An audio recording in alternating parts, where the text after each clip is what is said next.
አታነጋግሩብኝ ያነጋግረኝሱ ክፉዬን አይወድም የኔማ ቤላዬ የርጎ ፍርፋሪ በመሰለው ጥርስ በይልኛ ቦቦቦቦቦቦ እኚህ ሰው ነኪዎች የኔማ ቤላዬ ሰው የነካኩ የነኳቸው ጊዜ ምን አለ ባልነኩ በይልኝማ። እንግዲህ ሰበር ዜና ሰላም ጤና ይስጥልኝ ክብራን አርማይ ተመልካቾቻችን የሰዓቱ ዜናችን እንደቀጠለ ነው። ላይክ ሼር ሰብስክራይብ በማድረግ ቤተሰብ ይሁኑ ማለት ነው። እንግዲህ ዛሬ ማይክል ጃክሰን በፖስተው ቪዲዮ ላይ አንተ አስመሳይ አንተ ወሮ በላ እያሉ ብዙዎቹ የስድብ ናዳ እያወረዱበት ነው። ታዲያ ማይክል ጃክሰን ምን አደረገ?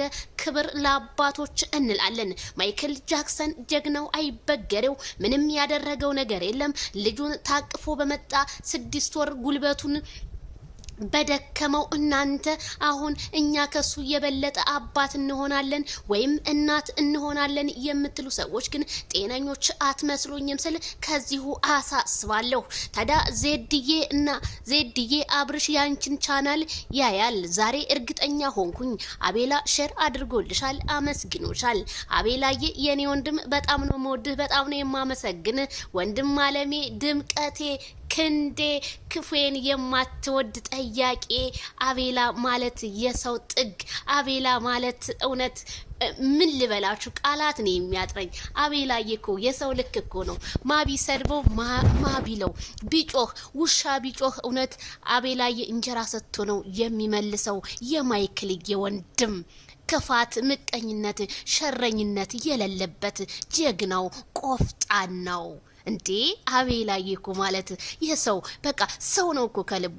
ከፍ በልልኝ አባዬ ጧት ማታ የኔ ወንድም ከፍ በል ንገስልኝ፣ ከሰዎች በላይ ሆን አንተ እግር በቃ ጫማህን እንዲጠርጉ ጥላቶች አርጋቸዋለሁ። በቃ ምንም ማድረግ አይቻልም። ይታደሉታል እንጂ አይታገሉትም።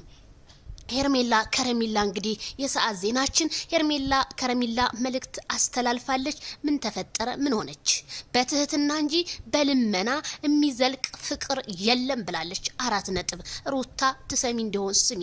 ምክንያቱም ለምንድን እንደምትለምኒ ስለማይገባን ነው። እንግዲህ ሄርሜላዬ የሄርሜላ ቅኔ መቼም በጣም ልክ እንደ ማይክል ጃክሰን ነውና በልመና ምንም የሚሆን ነገር የለም ፍቅር ሲሆን እንጂ አለያ ፍቅር እናቴ ጠፍቷል። ባሁን ሰዓት ፍቅር በፍጹም የለም። እኔ ፍቅር አለ ብትሉኝ እኔ ታችሁ ቅብር አድርጌዋለሁ ቀብሬዋለሁ። እንዴት አትበሉኝ ግን አትጠይቁኝ። ፍቅር ማለት ምን ማለት ነው ለናንተ?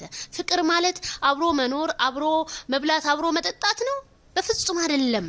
ፍቅር ማለት ለምትወዱት ሰው ትልቅ መስዋዕት መክፈል ማለት ነው። ፍቅር ማለት ባንቺና በሱ መካከል የሚቀር ግንኙነት ወይም መተሳሰብን መተዛዘንን ያንቺን ገመናሽን የሚደብቅ ነው። ያ ማለት ግዴታ ትዳር ብቻ አይደለም እኮ ትዳር ብቻ ሳይሆን ግዴታ ጓደኝነትም ሲባል እንዴት ነው ጓደኛ ማለት? እስኪ ለእናንተ እንደው በእናታችሁ ኮሜንት ጻፉልኝ እስኪ ጓደኛ ማለት ምን ማለት ነው?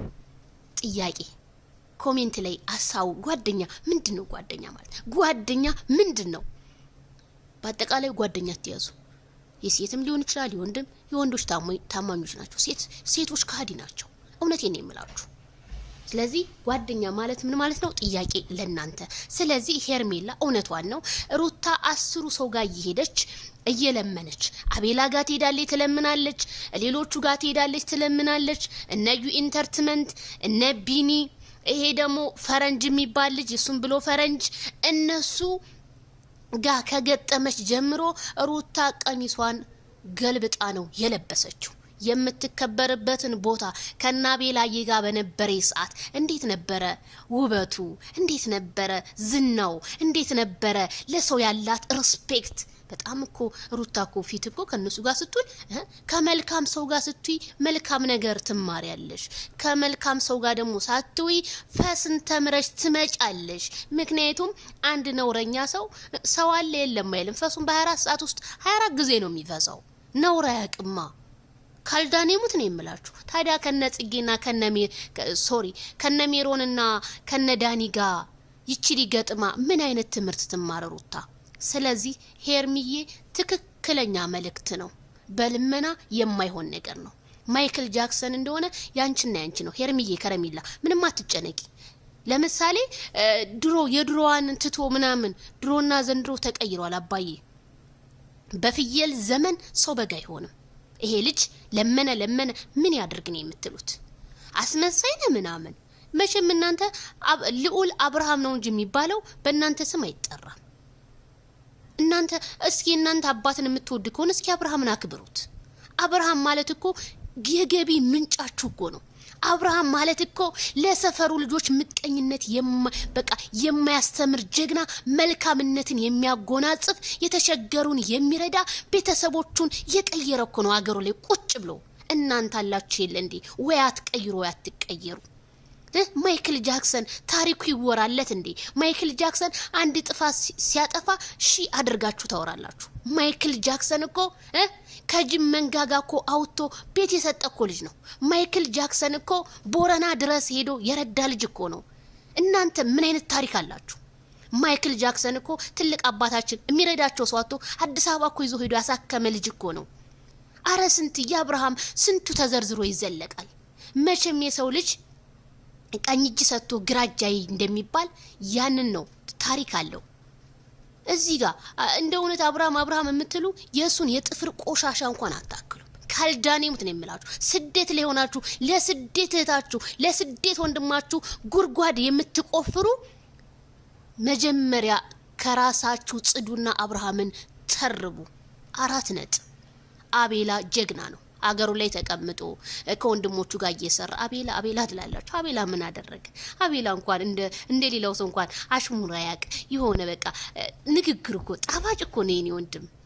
አቤላዬ ኮራ ቀብረር በል። ሌትስ ጎ። እንዳትሰማ ማንንም። ቲክቶክም ሾርት ቪዲዮ ፖስትልን፣ ፎቶ ፖስት አድርግልን። ቻናል ቶሎ ይሄዳል ማለት ነው የኔ ምርጥ ወንድም። ሄድበት እንዴ ካልደፈረሰ አይጠራም ውሃ።